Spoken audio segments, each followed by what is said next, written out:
बहुत समय पहले कश्मीर के जंगल में टुनटुनी चिड़िया अपनी दो बेटियों के साथ रहती थी। वो साहूकार के घर में काम करके अपनी बेटियों का पेट पालती थी। जंगल में बारिश का मौसम शुरू हो चुका था। सभी पक्षी अपने अपने घरों में आराम से रह रहे थे, पर गरीब टुनटुनी चिड़िया किसी तरह अपने टूटे फूटे घर में गुजारा कर रही थी। अचानक एक दिन उसकी बेटी पिंकी बीमार पड़ जाती है। उसकी दवा लाने के लिए टुनटुनी के पास पैसे नहीं थे। वो साहूकार से कहती है, मालिक, मेरी बेटी बीमार है, उसे ठंड लग गई है, मुझे कुछ पैसे दे देते तो मैं अपनी बेटी का इलाज करवा लेती। देख टुनटुनी, मैं तुझे काम के बदले पैसे देता हूँ। तेरी बेटी बीमार है, इसमें मैं क्या कर सकता हूँ? तेरे जैसे और कई नौकर मेरे घर पर काम करते हैं। सभी को अगर मैं पैसे देने लगा तो मैं भी कंगाल हो जाऊंगा। मैं तुझे फालतू पैसे नहीं दे सकता। तब तक आप लोग कमेंट में बताएं 67 - 56 कितने होते हैं? मालिक, ऐसा मत कहिए। पिछले साल इसी तूफानी बारिश की वजह से मेरा पति मर गया, लेकिन अब मैं अपनी बेटी को मरता नहीं देख सकती। मुझ पर दया करिए। तो ठीक है, अगर तुझे पैसे चाहिए तो तू अपना घर मेरे नाम कर दे और पैसे ले जा। मालिक, अगर मैं अपना घर आपको दे दूंगी तो मैं अपनी बेटियों को लेकर इस ठंड में कहाँ जाऊंगी? तो फिर मैं तुझे पैसे नहीं दे सकता। तू कहीं और जाकर पैसे मांग। ठीक है मालिक, मैं अपना घर आपके नाम कर देती हूँ। मेरी बेटी की जान मेरे लिए घर से ज्यादा कीमती है। टुनटुनी अपना घर साहूकार के नाम करके उससे पैसे ले लेती है और अपनी बेटी पिंकी का इलाज करवाती है। 2 दिन बाद ही साहूकार टुनटुनी के घर पर कब्जा कर लेता है। माँ, इस बारिश में हम कहाँ रहेंगे? वैसे भी पिंकी अभी तक पूरी तरह से ठीक नहीं हुई है। तुमने अपना घर बेचकर ठीक नहीं किया माँ। क्या करती? अपना घर बेचने के सिवा मेरे पास और कोई दूसरा रास्ता नहीं था। माँ देखो ना, पिंकी ठंड से कपकपा रही है। जल्दी चलो। हे भगवान, हमें इस मुसीबत से जल्दी निकाल। कोई तो आसरा दे हमें। बस बेटा, थोड़ा हौसला रख, हमें अभी कोई रहने का ठिकाना मिल जाएगा। टुनटुनी अपनी बेटी पिंकी और पूरी के साथ नए घर की तलाश करने लगती है। अचानक पूरी को नारियल का ढेर दिखता है। माँ, वो वहाँ नारियल का ढेर पड़ा है। हम नारियल से अपना घर बनाते हैं। हाँ बेटा, यही ठीक रहेगा। टुनटुनी अपनी बेटी पूरी के साथ मिलकर नारियल का घर बनाती है। माँ, अब तुम्हें उस लालची साहूकार के घर काम करने की कोई जरूरत नहीं। हम अपना व्यापार करेंगे। लेकिन हमारे पास तो पैसे है ही नहीं, फिर व्यापार कैसे करेंगे? यहाँ पर इतने सारे नारियल पड़े हैं माँ, हम इसी नारियल से बर्फी बनाकर बेचेंगे। आपको तो बहुत अच्छी बर्फी बनानी आती है। टुनटुनी को अपनी बेटी का सुझाव बहुत अच्छा लगा। अगले दिन से वो नारियल की बर्फी बनाकर बेचने लगती है। कई पक्षी उसकी दुकान से नारियल की बर्फी खरीदते हैं। देखा माँ, अपनी नारियल की बर्फी कितनी अच्छी तरह से बिक रही है। सभी पक्षी को बहुत पसंद आ रही है। हाँ बेटा, ये सब तेरे कारण ही संभव हुआ है। इस तरह टुनटुनी चिड़िया बारिश के मौसम में नारियल की बर्फी बेचकर खुशी खुशी अपनी बेटियों के साथ नारियल के घर में रहने लगती है।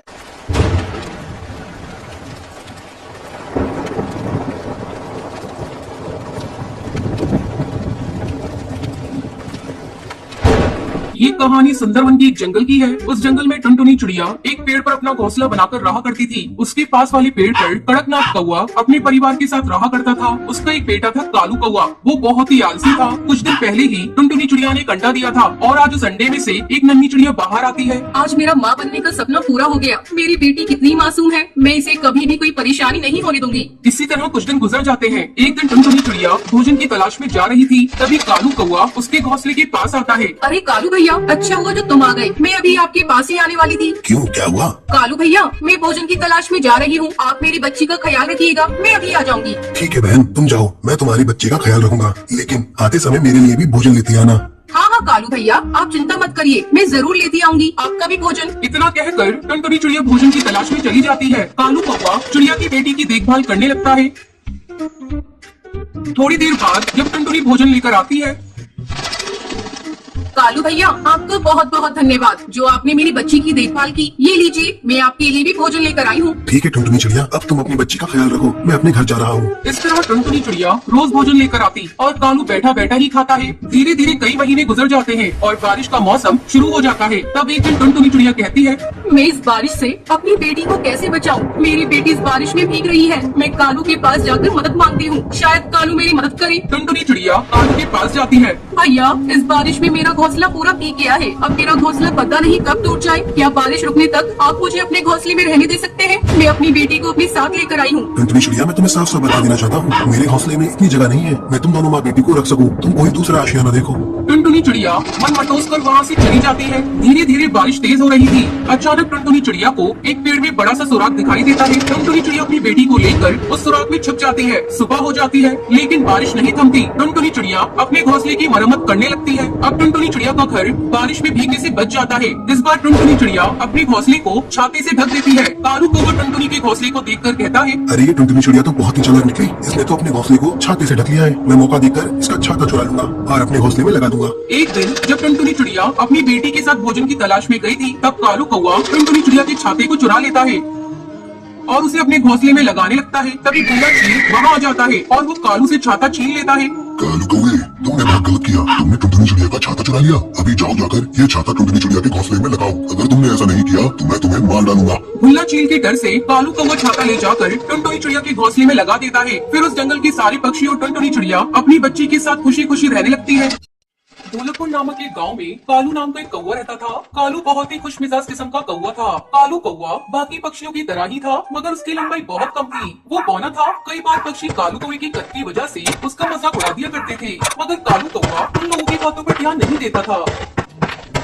अरे भाइयों, हाँ, तुम सभी यहाँ चाय पीने आते हो या लड़ाई करने आते हो अभी मैं तुम पक्षियों को हंसाता हूँ, फिर तुम सभी लड़ना तो एकदम बंद ही कर दोगे, वो भी अभी के अभी। क्या रे कलवा, हैं? कैसे हो? तुम्हारा ही इंतजार कर रहे थे। अब तनिक कुछ मस्त सा सुनाई दो। ये सबका शांति के खातिर दिमाग का दही हुई गवाह है। अरे भैया जी, क्यों परेशान होते हैं? अब आपका कलुआ आ गया है ना, ये लीजिए कलुआ की तरफ से एकदम तड़कता फड़कता शानदार चुटकुला। तो एक बार की बात है, एक पत्नी अपने पति से कहती है कि अजी सुनते हो, पड़ोस की मीना की बेटी को 100 में से 99 नंबर मिला है। इस पर पति पूछता है, अच्छा फिर एक नंबर कहाँ गया? ये सुन पत्नी कहती है कि वो नंबर अपना चिंटुआ लेकर आया है कालू के चुटकुलों को सुन सभी जोर जोर से हंसने लगते हैं। ए वाह भाई वाह, कालू चुटकुला सुन के तो मजा ही आ गया। अब इसके बाद कुछ दूसरा सुना दो। ठीक है, आप लोगों की खिदमत में मैं कालू एक प्रश्न पेश करने जा रहा हूँ। तो सुनो, एक पत्नी अपने पति से चॉकलेट छिपाकर सबसे ऊंची रैक पर रख देती है। पति ये देख लेता है, मगर लाख चाहने पर भी उसे चॉकलेट नहीं मिल पाती। बताओ क्यों? अरे बाबा रे, उतना तो मालूम ही नहीं है, तू ही बता।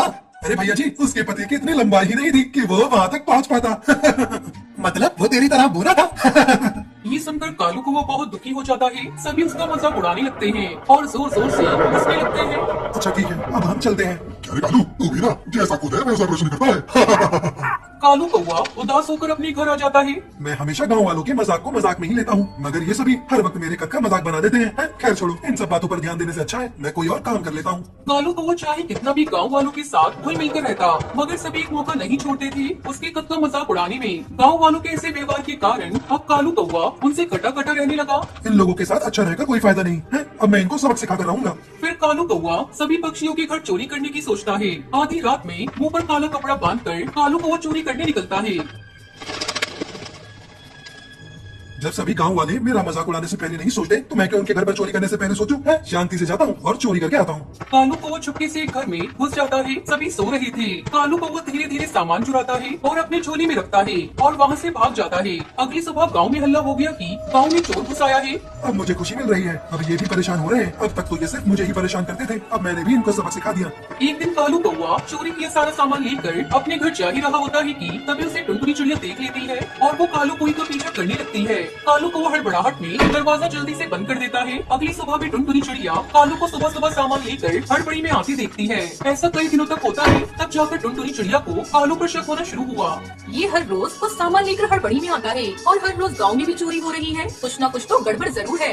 आधी रात में कालू घर से बाहर आया। टुनटुनी चिड़िया भी उसका पीछा करने लगी। कालू कौवे घर में गया और सामान चोरी किया। तभी टुनटुनी चिड़िया ने उसे पकड़ लिया। छोड़ दो मुझे, देखो मुझसे मत पूछो, नहीं तो अच्छा नहीं होगा। शोर सुनकर सभी पक्षी इकट्ठा हुए। सरपंच भी आ गए। देखिए सरपंच जी, मेरा शक सही था, कालू कौवा ही गांव में चोरी कर रहा था। टुनटुनी चिड़िया कालू कौवे के मुंह से काला कपड़ा हटा देती है। कालू कौवे को देख सभी हैरान रह जाते हैं। तुम तो बहुत अच्छे कौवे थे, मुझे तुमसे ये उम्मीद नहीं थी। हाँ सरपंच जी, आपने बिल्कुल सही कहा, मैं बहुत अच्छा कौवा था, मगर इन गांव वालों ने मुझे बहुत बुरा कौवा बनने पर मजबूर कर दिया। मैं मानता हूँ मेरा कद छोटा है, मैं बोरा दिखता हूँ, मगर इसमें मेरी क्या गलती? सभी गांव वाले एक मौका नहीं छोड़ते थे मेरा मजाक उड़ाने का। मैं तो हमेशा इन्हें हंसाता था, इनकी मदद करता था, मगर ये तो हमेशा मेरे कद का मजाक उड़ाने में लगे रहते थे। मगर तुमने चोरी क्यों की? सरपंच जी, मैंने इन सभी से बदला लेने के लिए चोरी करना शुरू किया था। जितना इन लोगों ने मुझे परेशान किया था, उतना ही मैं भी इन्हें परेशान करना चाहता था। सरपंच जी, आप इसकी बातें क्या सुन रहे हैं? तुरंत इसे कड़ी से कड़ी सजा दीजिए। चुप हो जाइए आप सभी। आज आप लोगों की वजह से एक अच्छे पक्षी को बुरा बनना पड़ा और आप पक्षी चाहते हैं कि मैं इसे कड़ी से कड़ी सजा दूं। अगर इसका कद छोटा है, ये बोना है, तो इसमें इसकी क्या गलती? कालू, तुम भी आज से चोरी करना छोड़ दो और कोई भी तुम्हारा मजाक उड़ाए तो मुझे बताना। इस तरह सभी गांव के पक्षी कालू का मजाक उड़ाना छोड़ देते हैं।